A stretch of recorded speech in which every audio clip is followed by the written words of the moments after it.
One useful tip for fixing your chain is flipping your bike upside down.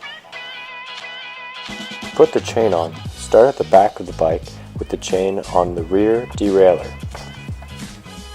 Then work up to the main chain ring and place the chain over the pedal and then onto the main chain ring.